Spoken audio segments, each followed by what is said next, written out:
udumo malube kuye owenza izulu nomhlaba. Amen. Makube njalo. Ayikhumbule indlu kaSeza ngakhona nodinga nechithekeleyo. Ayibuthi echitheni kwayo. Amen. Makenze njalo wenza izulu nomhlaba phakathi. Amen. uNkulunkulu Nkosi yethu kwamukele ukuthandaza kwethu. Kungabi ngokusho kwethu kube kusho kwakho. Makube njalo. Amen. Hlabelele. Bazula hihlane nasesithabeni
lenkosi masiguqe sithandaze. Amen. Siyabonga abantwana basezulwini. Ubaba uBhungane osifundele kahle umthandazo kaNkulunkulu. Inkosi imbusise. Simukele yonke isiranda namaphethele seyifikile. Amen. Kusekhaya ingeyasesihawele njengamanje. Ngoba noma befike emazulwini akukho labo bebelotshwe khona bobebelotshwe ukuthi kuleli sabatha lasekuseni baba basesihawele. Ngakho ke konke kwenziwe esihawele namhlanje inkonzo lasekuseni nabo bazokwenza ngoba baba sesihawele namhlanje. I-program ivuni nabasho ekuseni. Usihlalo nabasho useza usendleleni kodwa usefikile. Ngicela sihobe ingoma 29 mashumi amabili nesishiyagalolunye. Izobe yena basho inkonzo akuyona yami. Amen. Yalikhumbula ikhaya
Ngiyabonga Manazaretha umhlabele senkomanyazi inkosi nibusisi.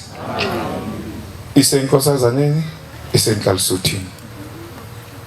Nabasho angifuni uqala ngikhulume ngoba kuvuleka amakhabethe bese inhloso yosuku iyonakala.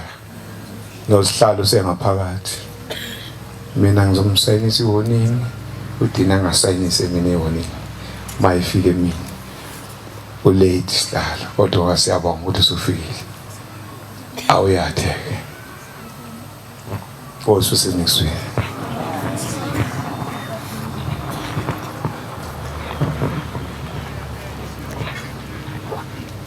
Wafika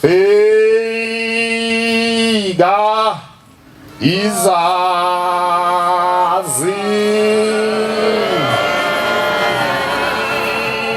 phuma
Ngiyayikhetha inkosi yasebuhleni bamaNazaretha uNyazi. Amen.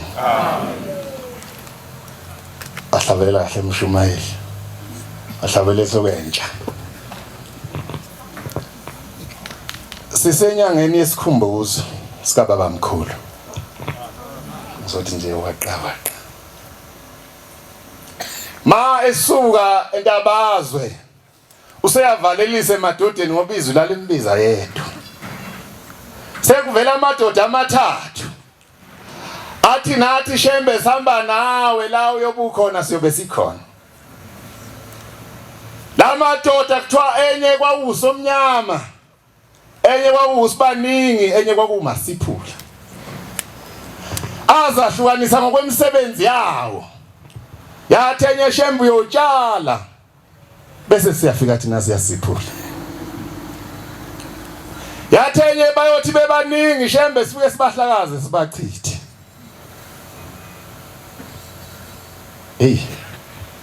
maNazaretha bethi bebaningi sibachithe. Kuthi Shembe kumhlophe njengoba kumhlophe. Bese tusomnyama kumnyama. Twala madoda wathi mawuShembe sehambile ayemthembisile vele. Kwathi ngelinye ilanga ebhabhadisa emfuleni uHlimbitho la koSkhothi mangabe angenza iphutha. Yabonakala le ndoda yayifaka isotsha yayishaya isiginci. Wathi uShembe wena manje ufunani lapha? Yathi le ndoda Shembe njengoba ubhabhadisa. Yathi mangabe balishuma babhabhadisa abahlana bami. Hafu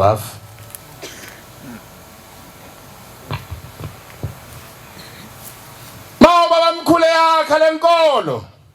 Wafika lapha khona athi ngelinye ilanga emadodeni akwakhiwa umuzi lapha ngasekuphakameni. Ithi lo muzi kuyoba ukuthi lapho ma umuntu ehlelwa icala noma isono akhishwe emzini wasekuphakameni. Athathwa yobekwa kuwo lo muzi.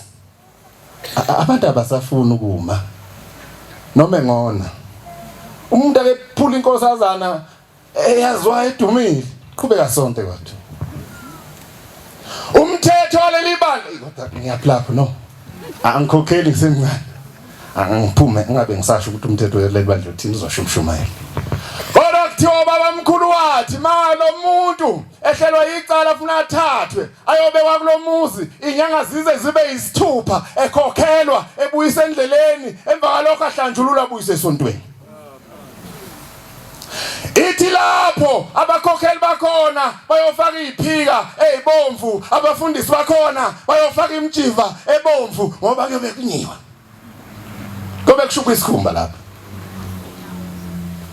uthi umfundisi umthetho wasemahlabathini wakakwenzeka ogogo wakhe beku14 ngesikhathi sika babamkhulu wasekuhlasela amakhaza le ndaba ngeke ngiyikhunjuzwe ile yenzeke entabazwe kwaphekwa inyama yangavuthwa kwaphekwa inyama kwabaswa ikoba lomlilo lukhona unyazi lwezulu angithi babamkhulu wathi uyobuya ngenkosi yesihlanu lwathi mayiphekwa kwaphekwa kwaze kwayobikwa enkosini wakwayizwa into enjalo angithi sihleli noNkulunkulu ukafuna ukwenza nje imanga siyibone ngoba sike simphike sigcina sesiposta ama fake ezinto sidalile umsindo why isiposte izinto ezingama fake ushembe uNkulunkulu why is editor thatha izinto ezingekho sizenze ngathi ushembe uNkulunkulu manje noma ningathula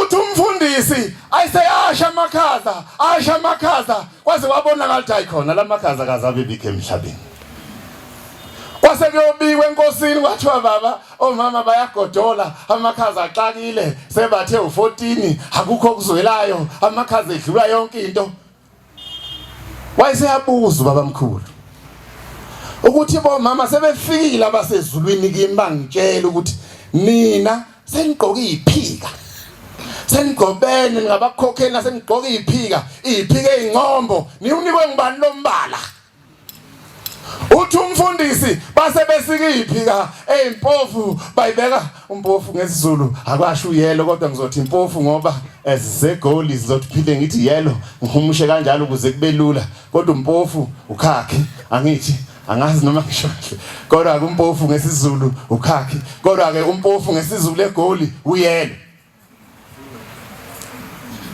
yathi inkosi babamkhulu ukhumula leziphika kuthiwa zabayikhumula leziphika bayoyishisa zabayinqwaba laphana kwase kuyabuya kwase kuyafudumala nenyama yathi inkosi entabazwe basanomlilo niwenze ube ngolayini ikhunibe eceleni kwamabhodwe izovuthwa inyama yavuthwa inyama into ecelakala kakhulu yuthando mabe memeza abasiphethe bethi gijimani endaweni ethile asikwenzeni ngothando sike sahamba ngesonto eledlule besethemba lethu angeke ngisho ukuthi kwenzakaleni kodwa bafowethu uthando lukhulu masisebenza umsebenzi kaNkulunkulu ayibonge inkosi cha ikhona insizwa ngiyayibona naba nomfo kaNkosi omncane nabanye ngeke ngibabize azishaye sondelani bafowethu nishaye inkosi busisi nikuzwile amen ina inkosi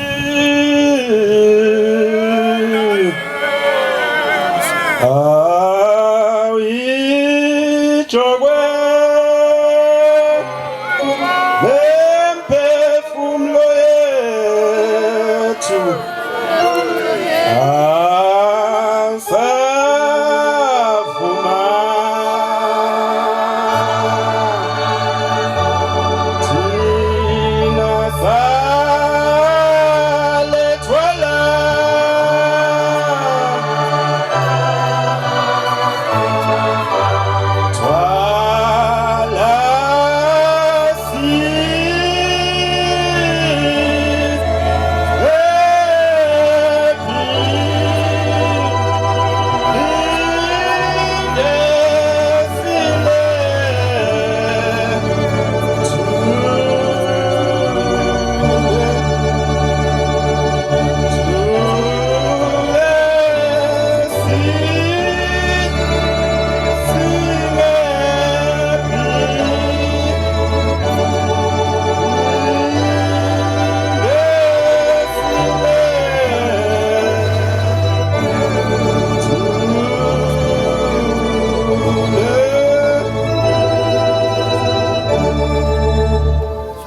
Ngiyamkhetha uNkulunkulu omhle wasebuhleni bamaNazaretha unyazi lwezulu amen. ongixolele isihlalo ngenziwa umntwana. Nazaretha Mahle, ngizocela bafowethu umthetho waleli bandla uhlala ungichazile maye ekhuluma ngomthetho washiwo baba mkhulu. Ngicela Oli Nazaretha owathunywa lapha ekhaya owenza umthetho kababa omkhulu, ngicela ngifundele isihlabelelo umthandazo weSabatha u22. Bese omunye engibambela inqwadi isihlabelelo u44 uverse 1. Omunye uzongibambela inqwadi kaLuka u6 u46 iverse. Owogqina uzongibambela inqwadi yabaseGalatia u4 u16 iverse. Nazaretha Mahle uthi umthetho lapha ekhaya mangabe uyinsizwa noma uyinhlayisuthi lapha ekhaya, uma ungene emasangweni ihembe uyalivala phezulu enkinobheni. Angazi noma abantu balivalile yini ihembe singene enkonzweni. Bese thweswe thina inkosi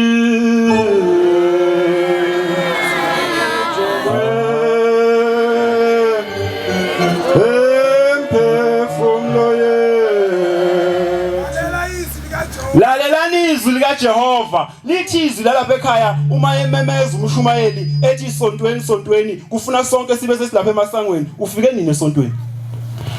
Ukulalela izwi likaJehova kuhle ulalele ulenze uyalenza. Wathi ushembe uma ngabe lapha ekhaya uqeda ukukhetha inkosi Nazaretha uqeda ukusuka isandla, uma uphuma lapho uthenga umNazaretha omude weSabatha, uthenga isihlabelelo, uthenga iBhayibheli, uthenga ibhuku lesifungo. Ungalaleli nje ungeni. Liphi iBhayibheli? Nazaretha oyingcwele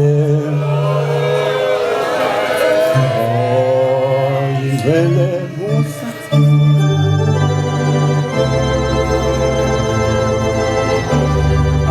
Gcinani-ke iSabatha likaJehova. Uzoligcina kanjani umthetho kaShembe ungakawenzi? Ngicela incwadi elandelayo bathi ngingahlabela isikhathi eside bafowethu. Woza. Sengaba isitha. Cha manje uzogcina ngayo le.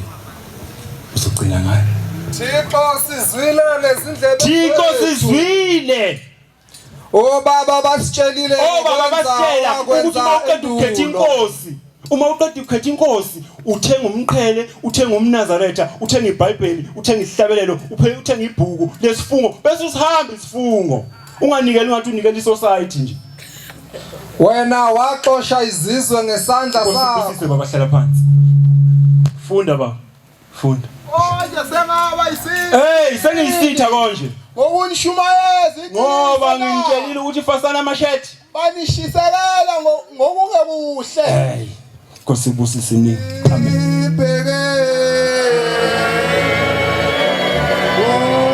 ungithande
ngiyayikhetha inkosi enkulu uNkulunkulu woNkulunkulu unyazi wezulu amen lo oguqile umntwana owakwaNkosi Sibongo ozalwa eMandlovini ezweni lasoPhongolo ngisabatha ngaphansi kwaMshumayeli uDlamini nomkhokheli uMadlathi ethempelini laseLindelani eDavidton amen bantwana bakaNkulunkulu leli thuba sesisinikiwe siyalibonga siyacela uNkulunkulu bengakithi kunikezwe ingane ezincane kakhulu sicela umsebenzi wakho Jehova singawoni ngelinye ilanga abantwana bakaNkulunkulu ngicela uNkulunkulu engiphi ukusheshsha ngomuntu odonsayo noma othatha kade ngelinye ilanga bantwana benkosi kwaku 2017 inkosi yayize emzini waseThemba lethu izobona umuzi wayo iyayizofika kwakulesibili nami kubaba besethi ndodana sambe bese sihamba uma sifika lapha phakathi komzi kaNkulunkulu uma ngisaguqile ngisolayinini ngiyonikela athi baba ndodana khulumisa imali ngoba lesihlalo oyaphambi kwaso kuyenzeka mase uphambi kwaso amazwi aphela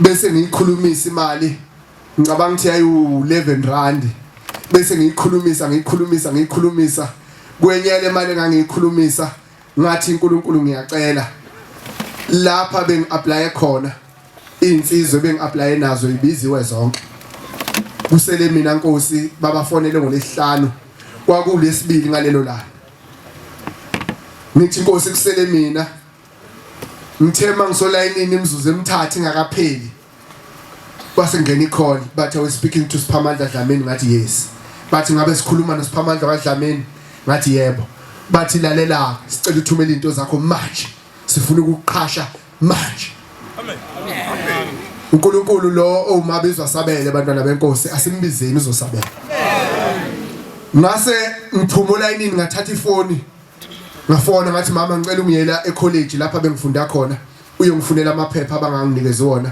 ukuze sikwazi ukwathumela ngathi manje ngiyofika eMbengeni ngafike ngathi Nkosi sengiwutholile umsebenzi ngiyabonga uthe ngo1 mase seyigcaweni kungena icall bethi lalela ke amaphepha ungasawathumeli fika lapha kusasa uzosayina icontract yokuthi usuyaqala emsebenzini bantwana bakaNkulunkulu ngiyabonga ngicela ukungadla isikhathi Nkosi usinikuzwe zonke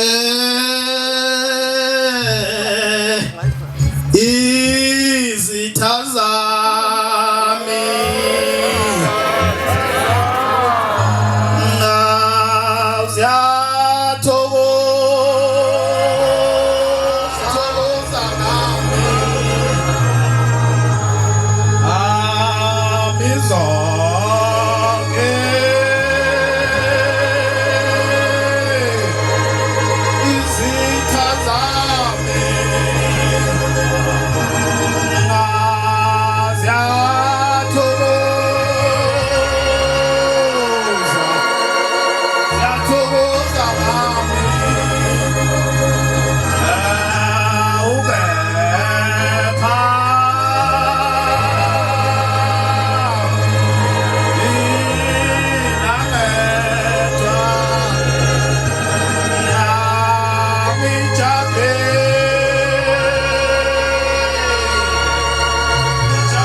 Ngiyayikhetha inkosi enkulu yasemhleni uNyazi. Amen. Ngingokwankosi Sibongo khaya kwaNongoma.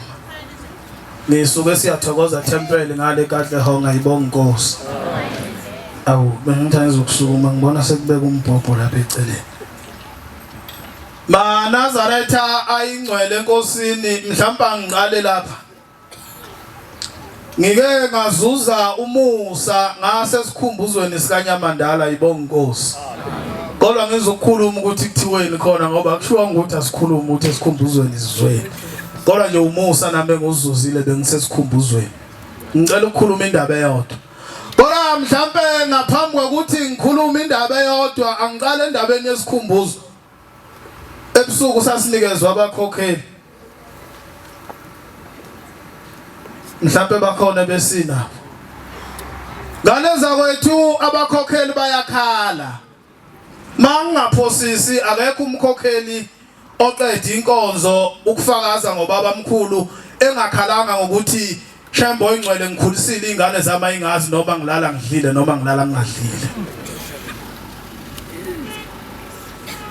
Kuthiwa inkonzo yenabasho.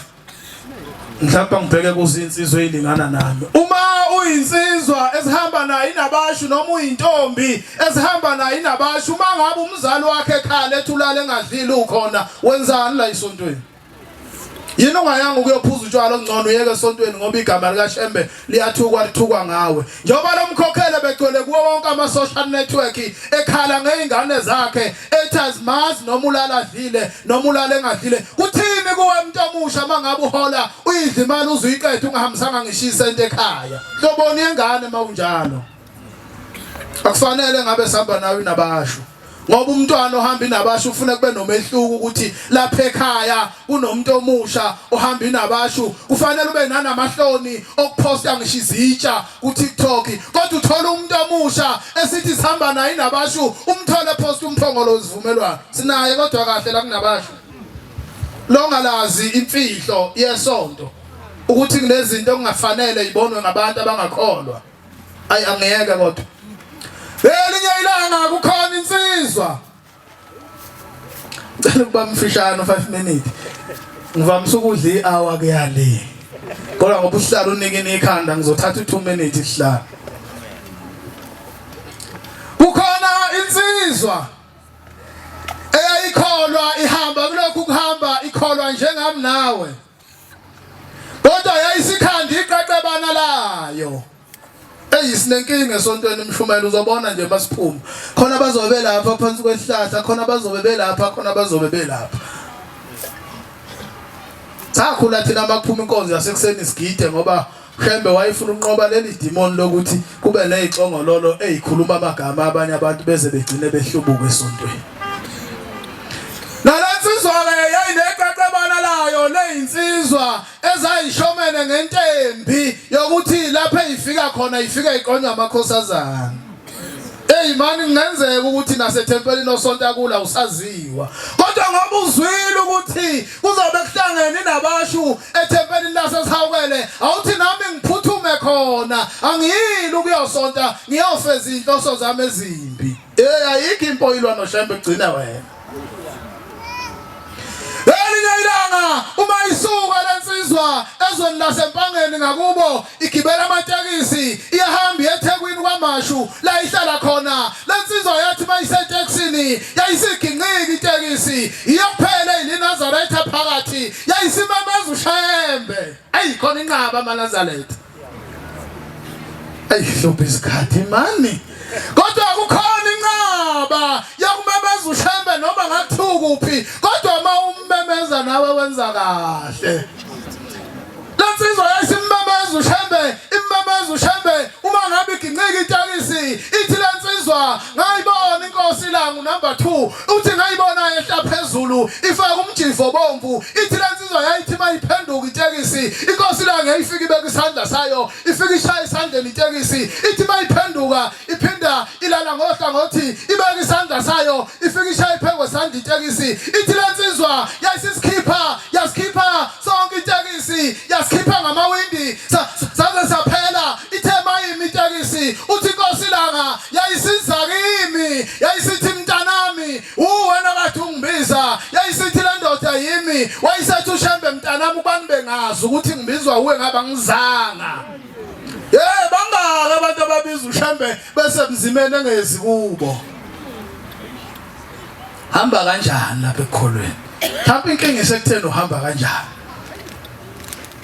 uthi-ke yayisithi inkosi langa kodwa mntanami ngizile ngoba bengidabukela abantu abasetekisini abangakholwa ukuthi igama likaShembe lizothukwa kuthiwa itekisi ibulale bonke abantu kuyineNazaretha phakathi ngase ngiza mntanami kodwa ubani bengazi ukuthi nguwe ngaba ngizanga uthi ngoba wena walwa noShembe ukulwa noShembe akusikhona ukuthatha izihlangu zakho uyiphule ngaphandle nangaphakathi uphumele laphana uthi woza Shembe sibhekane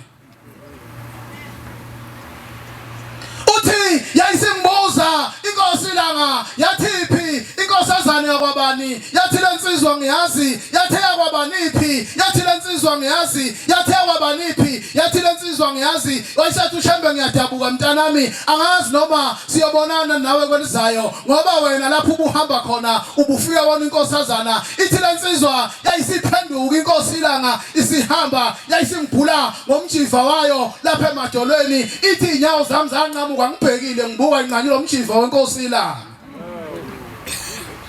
webantu abasha asidlali lapha uma uze lapha ngokuthi ngoba vele ekhaya umama uyashaya nobaba uyathetha angisale sengiye esontweni kodwa inhliziyo yami mawufika ungafiki wona umsebenzi kaShembe ngoba impoyilwe noShembe ngishethuneni ufika ivuze ayi kulungile inkosi ibusele ngizwile amen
Ngiyayikhetha inkosi yasebuhleni bokuphakama. Hlalo ngibona kusele 2 minutes ukushaya 20 past. Ngithi angingasali ngizokhokha inkomo kaShembe. Umsebenzi awenzile ekhaya engawuzwanga engubonile. Lokho uqile inkosana yakwaShelembe. Ngisuka eThembisa eNamani Thempeli phansi komshumela umchuno nomkhokheli uMankomo. Nazaretha oyingcele nginovalo olukhulu kodwa akuvuma ukuthi ngayikhokha inkomo kaShembe. Ngomsebenzi awenzile phakathi kwekhaya lami. Ekhaya njoba ngilana nje yimyedi Nazaretha ekhaya. Bonke abasonti kubo kama bayalandela. Ekhaya kababa ke hayi cha inkosi impela hayi khona. Kodwa uShembe kulezi insuku kunencwadi ayibhalayo kulaba abangamboni. Kuthe ngaleli sabatha sibuye embukweni ngesonto la khona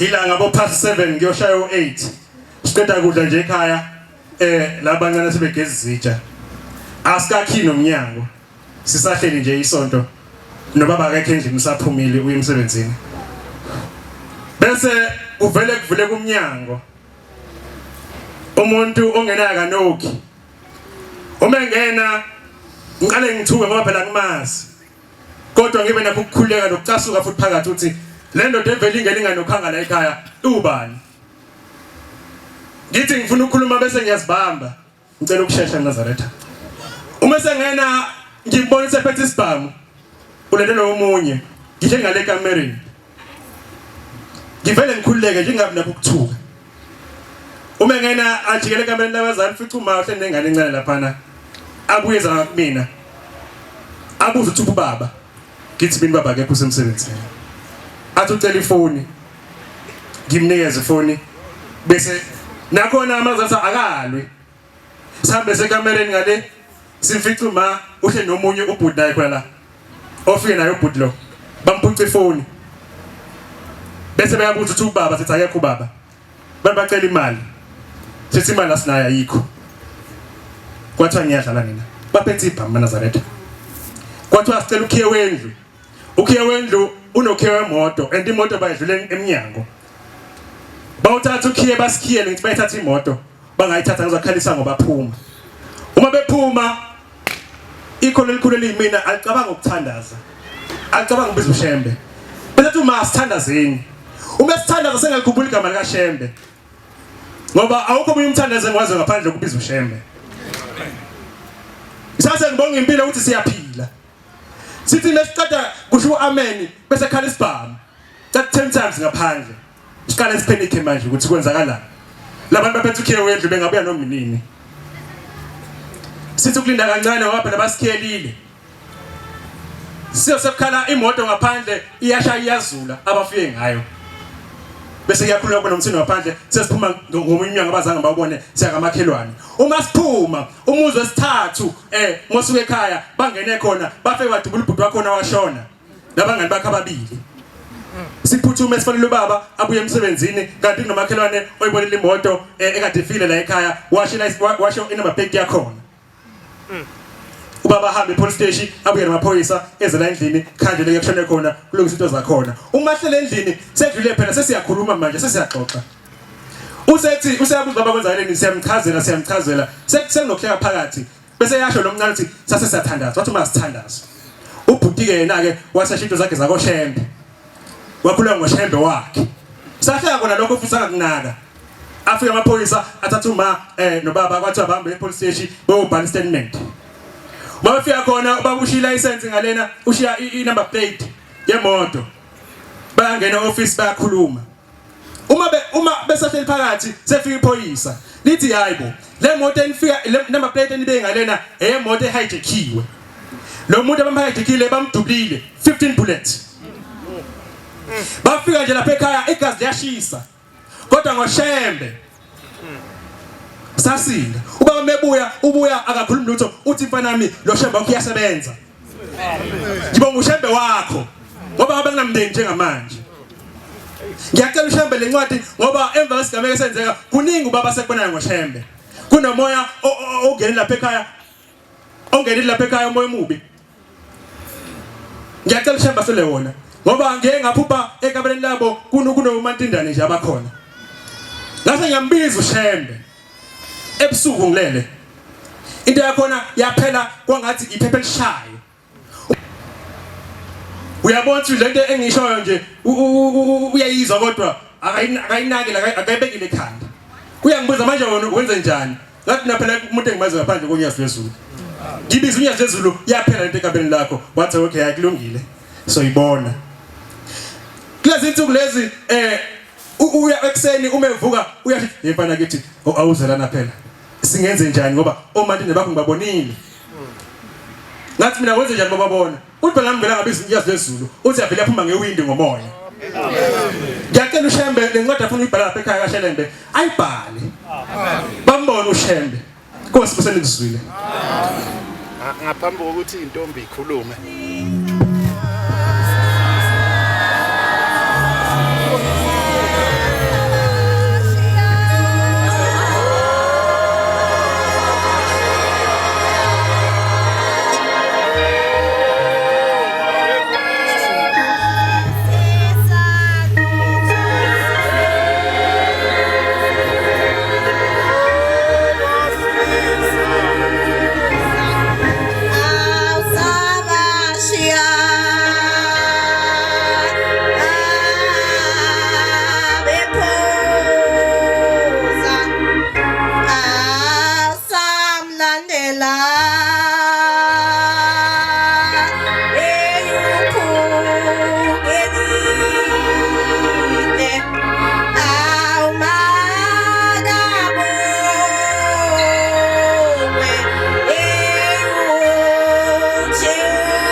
ngiyayikhetha inkosi yasebuhleni bamaNazaretha amen. Nami ngisukuma ngumntwana ngithi nami ngike ngisukuma uNkulunkulu kaShembe azongibhala encwadini engcwele. Ngithi ngizodlula ngeyintshumayelo engayiza kuthiwa ngelinye ilanga kwakuwusuku lomgidi. Kwakhona amakhosazana amabili.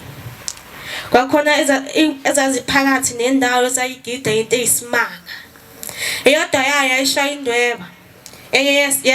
Enye yayo yayisine eduze kwayo loshaya indweba. Lezi intombi zazingabandawonye kwathi inkosi imili babuka amakhosazana yabe isibiza uMshumayeli. Yathi uMshumayeli hamba obiza uyise lezi ingane.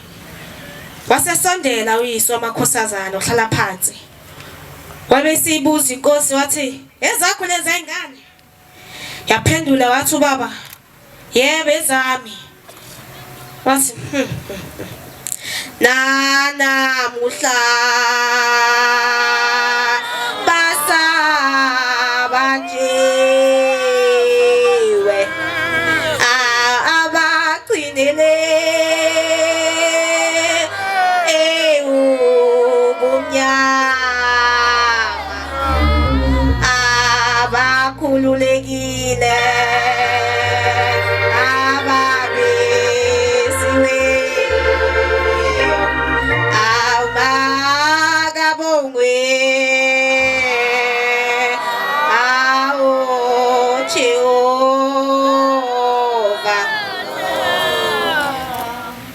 Inkosi Mshumayeli sacela ungikhiphela inkosazana eshaya indwebe emgidini.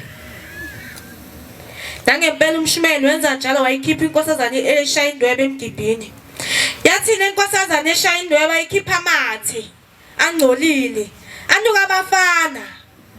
Ngenkathi ishaya indwebe kuphuma amathe angcolile angcolise zonke lezi ingane egida nazo. Ngakho ke hambani niye emakhaya nomndeni wenu. Le nkosazana yayikwenze engalungile le nkosazana ifika isine kodwa iyazi ukuthi makuphuma isabathe wenze engalungile. Ingcolise ngisho amakhosazana. Makhosazana ngisho sambile siyentanda ati bayasiyela sibathi uma umfana ingunguluze ekhuluma nawe efuna ukukhuluma into engalungile ubonga inaka. Ngoba isona esibi leso. Amakhosazana ubukhosazana uyazazi futhi uyiqasha ukuthi inkosazana yonyazi. Ubuhamba ubayiqasha ukuthi mina ngonyazi mina angihambi ngivuma noma yini. Le nkosazana yenza ongalungile futhi yaphinda yaphatheka kabi ukuthi inkosi inyazi yasimkhipha ngisho emgidini. Lokho ngifuna ukuyala ngisho amakhosazana ukuthi amakhosazana azazeni. Futhi sibani siqajeni ukuthi uyinkosazana. Ithi inkosi nisibuko sayo uma lesi sibuko siphuka uyozibuka ngani. Makhosazana ngiyacela ukuthi niziphathe kahle futhi nihloniphe ngisho abazali beni iyala abayitshela zona. Nkosi Lusini kuswile. Oh sina nginethe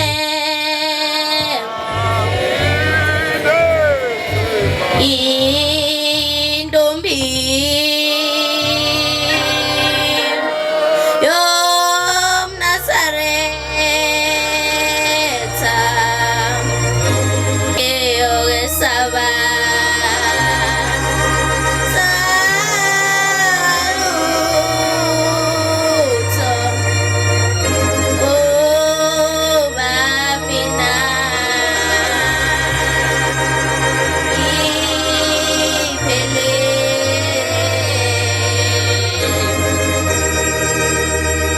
ngiyakhetha inkosi yasebuhleni bamaNazaretha.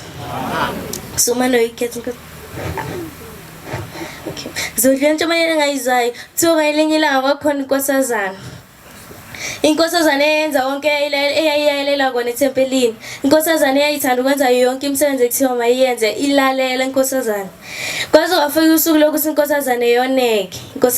Inkosazana yoneka yangakuthanda lokho yahamba yaya kubaba yayocela ukuthi baba ngisacela ukuthi ungibuyisele umntombi bami. Wathi ubaba kulungile ufuna umntombi bakho yathi yebo. Wayemeza ubaba wathi ngisacela ngiletheleni umentshisi. Waletha umentshisi. Wathi mnikeni bamnika wathi ukhanyisa wawukhanyisa. Wathi ucime wawucima. Wathi phinde ukhanyisa wathi hayi baba ngeke usakhanyiseke, wathi nomntombi bakho omnjalo. Ngakho makhosazane, umntombi bakho ufana nomphefumulo kuwena. Akumelanga uvume ngomphefumulo wakho. Ngicela ukuthi makhosazane niqhubekeni niziphathe kahle. Uma ngabe bhuti uqala uphuma endleleni, ukhumbule ukuthi uyinkosazane kaShembe. Ukhumbule ukuthi wena uyisibuko sonyazi, siyibuka ku. Uma wena usingcolisa leso sibuko siyogeza ubani? Ngosibusise nikuzwile. Siyazidinga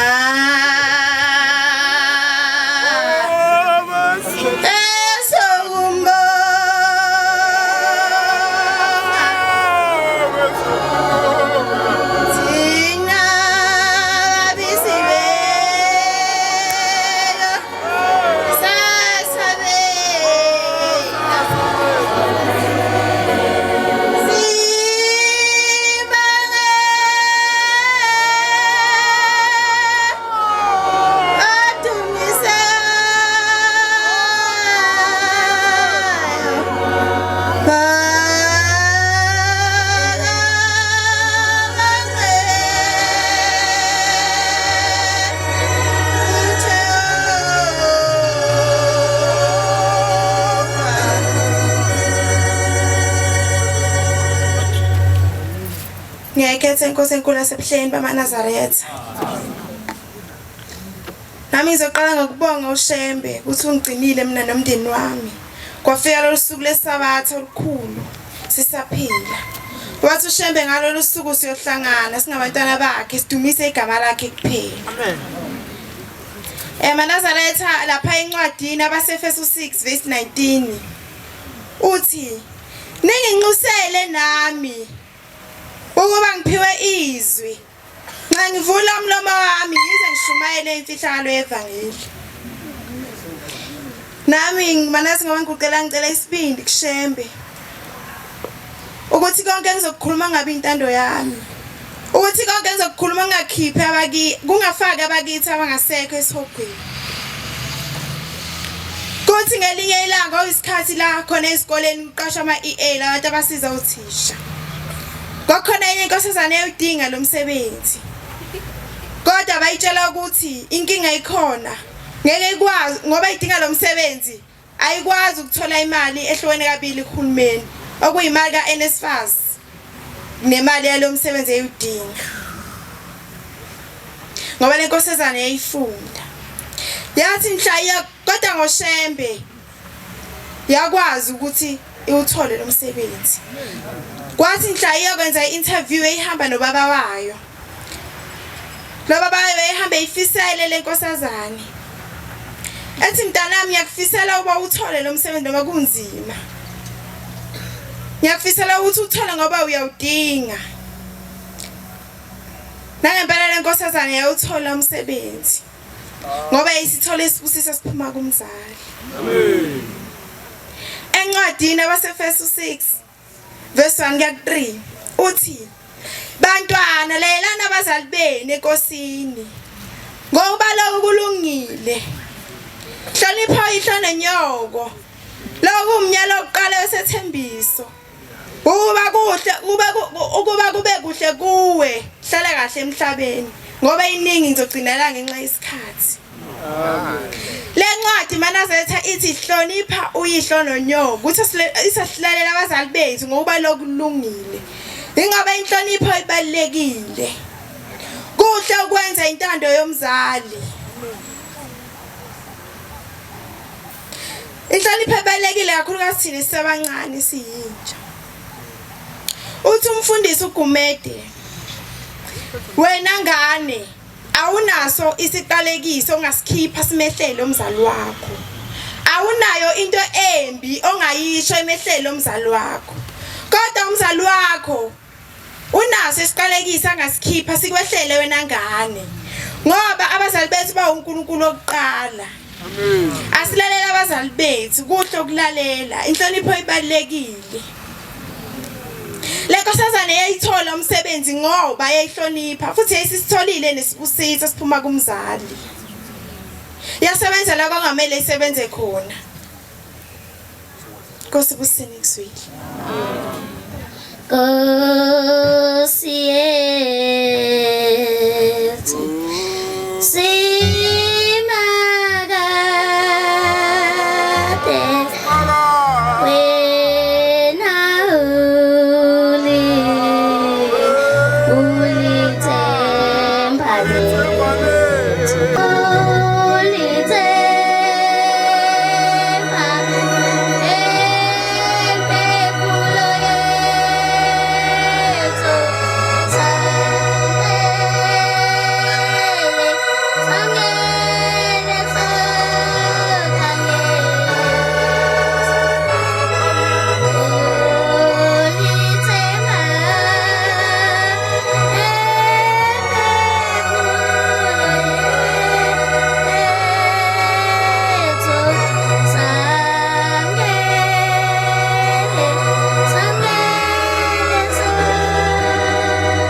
ukuyikhetha inkosi yasebuhleni bamaNazaretha. Nami ngithi ngiyingane angisebenzise lethuba ngiphakame nami ngidlalelele. Ngizodlula kwentshumayelo engayizwayo kuthiwa kukhona inkosazana. Inkosazana lena yayithi njalo mayiya 25 idlule emfaneni. Zambi insuku lokwenzela. Lenkosazana lena ilokwenza lokyenza ngelinye ilanga kushona kuba mfana lenkosazana ihambe njengenjwayelo.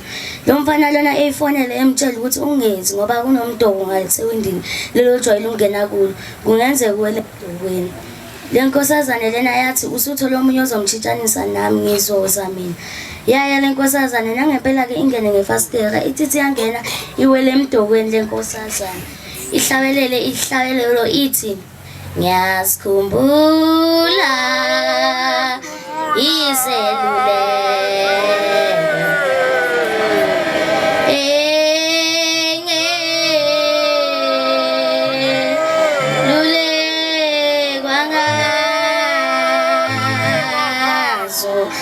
kanti namhla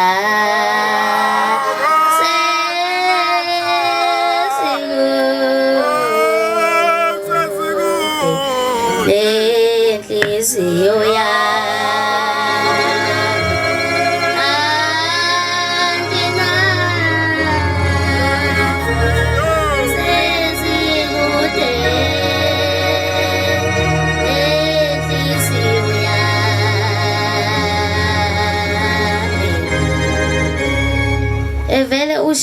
vele ushembe kulenkosazane ethi wena wawungangicabanga ngalenkathi ungcolisa isifungo samakhosazane uphuma kini uthi uyesifungweni kanti uye emfaneni. Namhla usuyangibiza ngoba uswele futhi uyangidinga. Ushembe vele enyamalale kanjalo enkosazaneni. Ishe lenkosazane ithi yamemeza ingamenyezwa umuntu.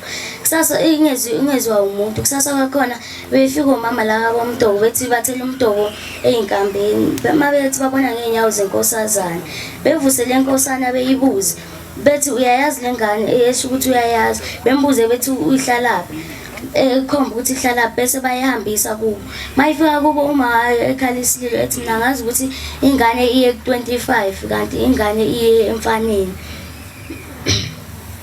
Hayi lenkosazane leli lifika usuku layo lokungcwatshwa. Mangcwatshwa lenkosazane lena mabethi bakhipha ibhokisi layo ngomnyango lifutheke lisinde liwe phansi.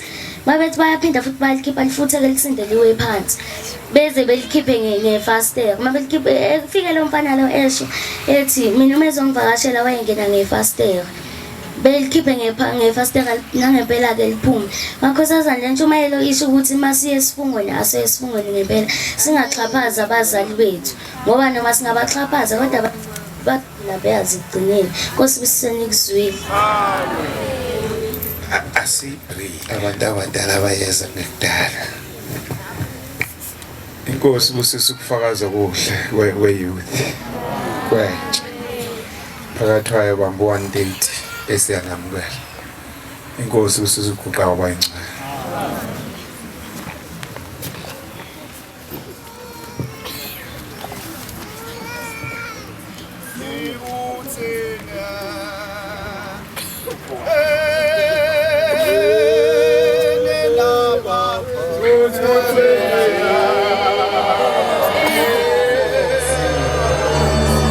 I'll sing.